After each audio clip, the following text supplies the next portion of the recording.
We are often caught in the trap of the endless pursuit.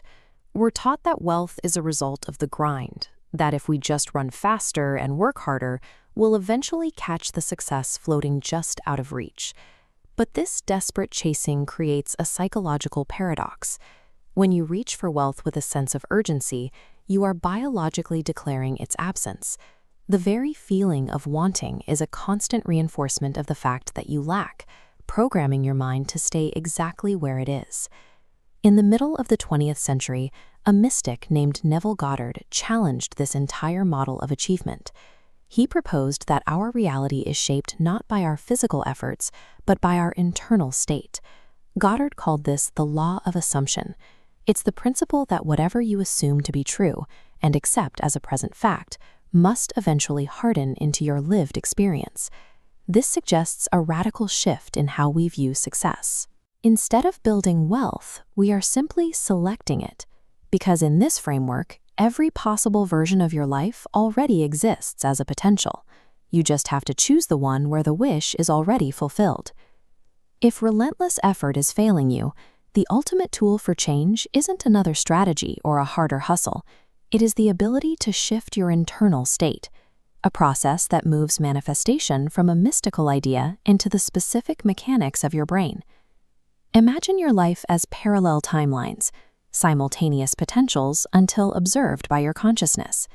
You collapse these possibilities into a single path. This process is driven by a biological gatekeeper, the Reticular Activating System at the base of your brainstem. Your RAS filters the millions of bits of data surrounding you every second, deleting irrelevant information, and highlights anything that confirms your assumed self-concept. If you assume you are capable and wealthy, the RAS starts spotting the cues, conversations, and opportunities you used to miss. Your brain isn't broadcasting your desires into the world. It's tuning into a signal that is already there. Just like a radio receiver, you aren't creating the music. You are simply aligning your frequency to hear it. Ultimately, you do not attract what you want. Your neurological filters force you to experience exactly what you assume you already are. The difficulty lies in the delay. Your internal state shifts instantly, but the physical world is sluggish. An empty bank account today isn't your current state. It's a delayed echo of past assumptions finally hardening into physical facts. The moment you react emotionally to these echoes of lack, you trap yourself in a loop. You are essentially using today's evidence to reinforce yesterday's poverty, effectively making it your future reality once again. Reaching deep physical relaxation provides the parasympathetic calm that acts as the biological signal your brain needs to override its own scarcity programming. Tension is the hallmark of the chase. It signals that the goal is far away. Relaxation, however, is the state of possession. It tells your nervous system the work is finished. This calm is the undeniable proof required to convince the deeper parts of your mind that the wish is already fulfilled, allowing the new assumption to take root and begin its externalization.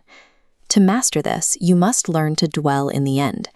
This means cultivating a feeling of absolute familiarity with abundance. If wealth feels shocking or overwhelming, your RAS will treat it as an anomaly. It must feel like home. You must also learn to ignore the shadows.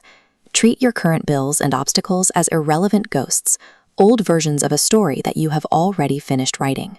This inner focus stood in stark contrast to the frantic hustle culture Goddard saw around him in mid-century New York.